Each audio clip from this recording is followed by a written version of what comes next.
Good morning. Right, so we got up this morning, got ready, went downstairs for breakfast, which was very, very nice. It's very clean in there, isn't it, in that hotel? Yeah, it was. We're very impressed with it. There was all your cooked breakfast stuff like bacon, eggs, scrambled eggs, it was, sausages, hash browns, all that kind of thing, beans. Then you could make your own pancakes in a little pancake machine, toast, croissant, porridge, yogurts, cereals, all different juices, coffees and things. So really, really good that was in with the price. So we got that. We've got into the car, had a bit of a dilemma because Gary couldn't locate one of the car keys. We brought both with us, so we've just had a bit of a where's that gone, and then it was oh where's this gone. So Gary's doing his usual, let's pack everything away and then forget where we've put it. Well, it wasn't at home, that's bonus. Yeah, this time we didn't have to drive all the way home. So we're here, we've come over to the terminal. We haven't bothered filming all that with you. We've been to the terminal, got here on time, but now there is a massive queue. We've just jumped it a bit by following another car and going down the side, but we've never ever seen it this busy before. But there is loads and loads of work going on, and so you don't follow the normal format, do you, when you come in? It's there's lots of, well, you sort of do loosely, but it's a bit roundabout. There's a lot of development going on. Yeah, loads of, and there's a great big sort of undercovered kind of, don't know what you'd call it really. It's like a couple of big hangars, really. Yeah, sort of almost like big, they've got like machines and things, and that obviously they're working on, so they're obviously changing the whole way they do this. But yeah, so we're sitting in a long queue now. It's probably there to stop people smuggling cheese to France. Yeah, or home from France. It's coming home that you're not allowed to bring. Yeah, our daughter's very upset we can't bring home her favourite cheese this time because of foot and mouth. You're not allowed to bring it. But you can bring it home inside you. That's not quite the same. If you held it in your mouth. She's not a baby bird that I can regurgitate to. If you held it in your mouth, that would probably technically be legal. Yeah, I'm not doing that. Yeah, so we're sitting in a very, very. It's all right. Gary keeps seeing lots of cars that he wants. There's obviously a big Mustang club making their way to France, because there's literally Mustangs everywhere. Yeah, like pearlescent and yellow. Yeah. Anyway, yeah, for once we're on time for our train. We've got it all sorted, and now we're sitting in this massive great queue and not going anywhere. Anyway, we'll catch you either on the train or when we get to France. So, another fun story. So when we arrived, we were offered an earlier train, and we thought, you know what, we won't bother with that because we're going early enough as it is, and it'll give us a chance for Gary to get a coffee and for me to pop into duty free. But we didn't spend very long in the terminal, did we? And we thought, well, we'll just go and get on the train. So anyway, we get on the train and we start to go, and basically we have sat for about an hour or more in traffic, just solid, not moving. We're now just sitting on the train waiting to go, about an hour and a half later than we should have been. It's absolute chaos. Nobody's moving, everything's like just a gridlock everywhere. And yeah, we were chatting to one of the shuttle guys, one of the staff, who, you know, we had a bit of a jolly chat with him, didn't we? Had a bit of a laugh with him, because what else can you do? Because there were some people who were getting out and really getting abusive to them, weren't they? And yes, so anyway, we got chatting to this guy, and he was telling us that on the, because you obviously go through the British customs, and then literally a stone's throw past that you go through French customs. The French, there's about 10 or 12 kiosks in all, isn't there? Yeah, there's a lot. Yeah, so the British side had most of theirs open, the French side had 3. And apparently, he said they've got all the staff to open them, but they can't be bothered. And he said that they don't really speak to each other, the French side and the British side. Occasionally, he was one of the senior people, wasn't he? And he said occasionally he goes over there and tries to sweet talk them with a tray of croissant. Croissants? Yeah. We're really thin pancake. Yeah, he said he tries to go over there and sweet talk them into opening up, but he said they often just ignore him. And he said they just work to their own schedule. He said it's the only part of the whole thing over here, the whole operation, that they don't have any jurisdiction over, so there's nothing they can do about it. So the whole of the British side was completely at gridlock. people's tempers were flying because people had been sitting for over an hour in a queue just not moving, and the French didn't care. So eventually we've got through. We're on a, as I say, much later train, but it is what it is, so we'll just have to bear with it. But I said to Gary, hopefully maybe some of the rush hour traffic might have died down, so it might be good, because it might mean that we don't hit so much traffic on the other side. Who knows? But you know, the holiday started, so we'll just take it from here. They decided to drive slow as well. Yeah.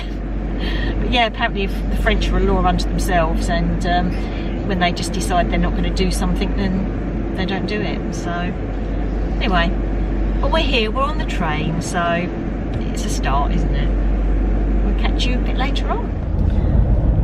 So we're still driving along. We've had a couple of situations. One is I use my phone as the data roaming. Gary's a bit of a dinosaur. He's got like an old phone, old plan, and so on. So he doesn't do data roaming. Yeah, you've got two bob in mine. Yeah. To get it to work. So mine's the phone that does everything, and I've got a new iPhone, and I've had problems with it since I got it. Basically, it wouldn't connect properly. You know, like normally we put your iPhones together and they just transfer across. It wouldn't do that, and I spent about 3 hours on the phone to Apple Technical with them trying to sort it out in the first place when I first got it. And we've just come over, and it's basically said I can't have data roaming, and I've gone on and tried to reconfigure it all and do it all, and it's showing me that I've got 2 cellular plans, which I haven't. And it would allow me to switch one off and the other one on, and the other one that I've somehow now managed to switch on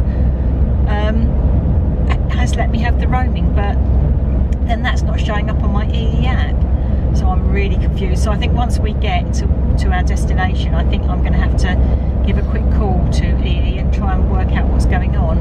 So we had that was a bit of a panic because, excuse me, that was a bit of a panic because we use that as our sat-nav. So we're now using the one from the car, which is a bit unfamiliar to us, and it doesn't seem to accept village nature in there at all. So at the moment we're going to Disneyland Paris, and then we're going to have to sort of work it out from there. There was loads and loads of roadworks with cones out, and loads of the cones have been blown across the road, haven't they? The cars are all trying to avoid them, and then we're driving along. Gary just went, "Oh my God, what's that?" And there was this massive black lump in the road. Big black lump in the road. It turns out it was from one of the big articulated trucks, like a really big one, and it was a tyre. And there was like debris everywhere, wasn't there?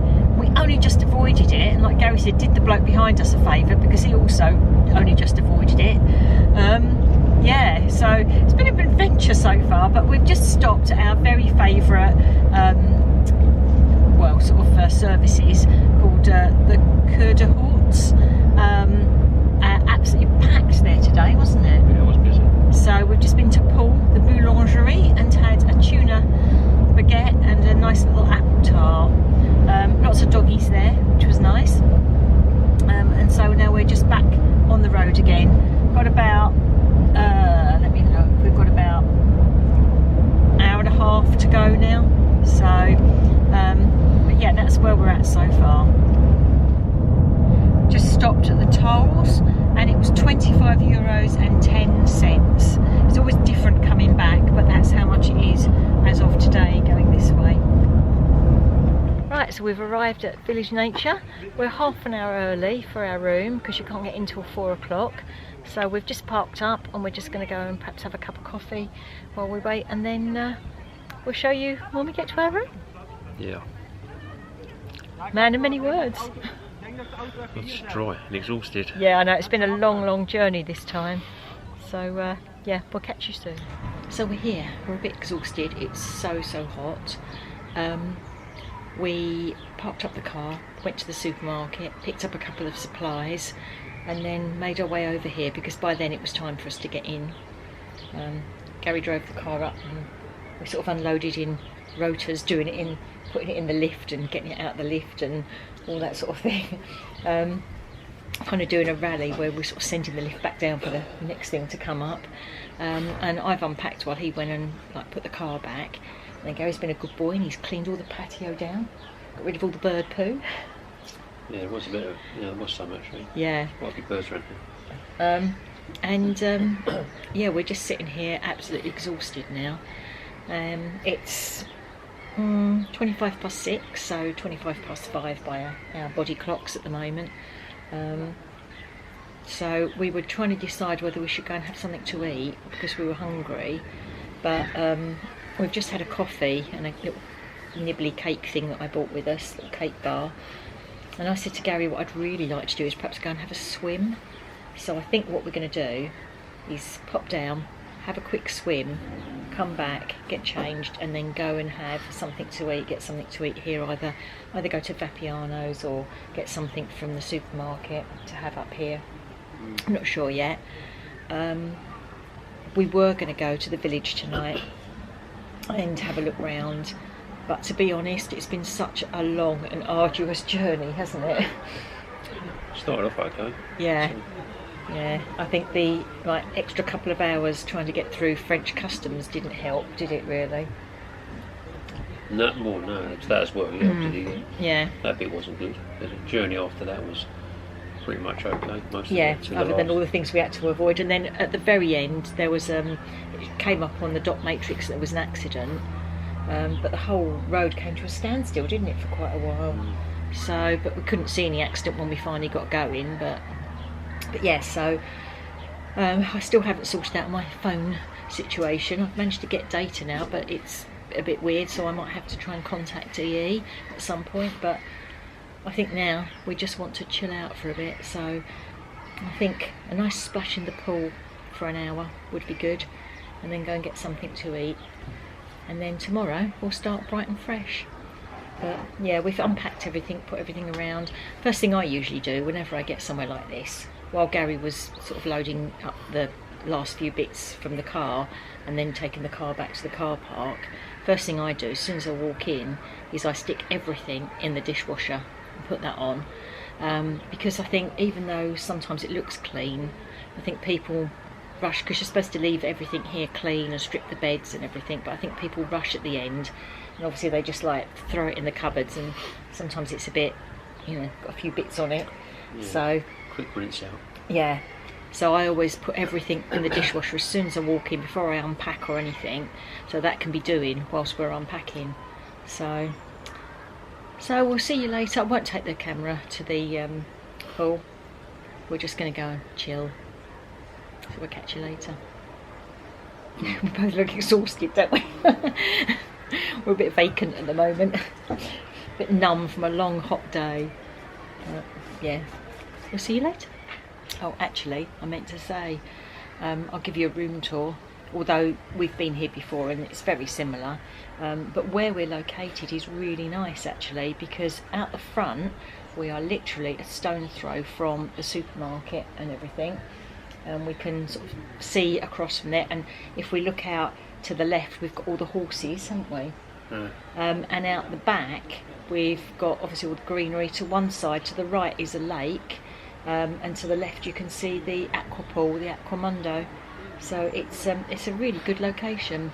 We're in apartment 4422 on the second floor.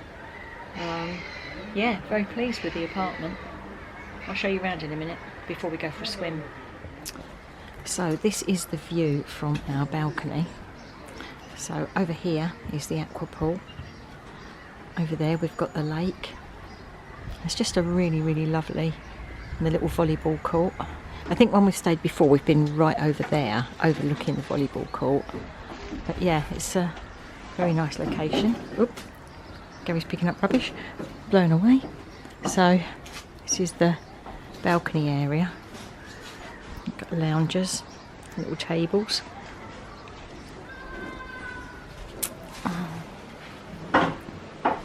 So sofa, mirror, stool, television, which we can't seem to get to work at the moment. It just won't change anything. So fan, which you need because it's really warm in here and there's no aircon in these. Table and chairs, you have to excuse all the mess. the coffee machine, which we always bring our coffee for. It's the same as the one we've got at home, which Gary loves about staying here. Full-size dishwasher, fridge with icebox, and then you've got your sort of microwave oven type thing, all your utensils and everything. Toaster, filter coffee, kettle. Always loads of plugs and everything here. Then in here we've got safe. There's all your utility bits in here, like mattress. That's the cot mattress I put in there, but yeah, all those bits. And then we go through here, and this is the bathroom with the shower. Then you've got a place to put all your utensils. Place to put all of your toiletries. You can tell I'm tired. Hello again. Yeah, hairdryer, heated towel rail, and then next door toilet, separate, which is quite nice. And then the bedroom, which last time the window opened right, we could bring it right in when we came, so we could have it completely open, but now it's got a little latch on it, so you can't. Television in here as well. Nice big size bed. Then you've just got cubby holes to put your stuff in. And then here is another wardrobe, which is quite handy, and full-length mirror, which is always nice to have.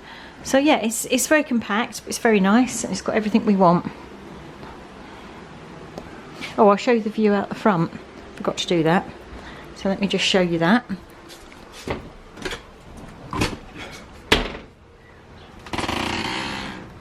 So out the front,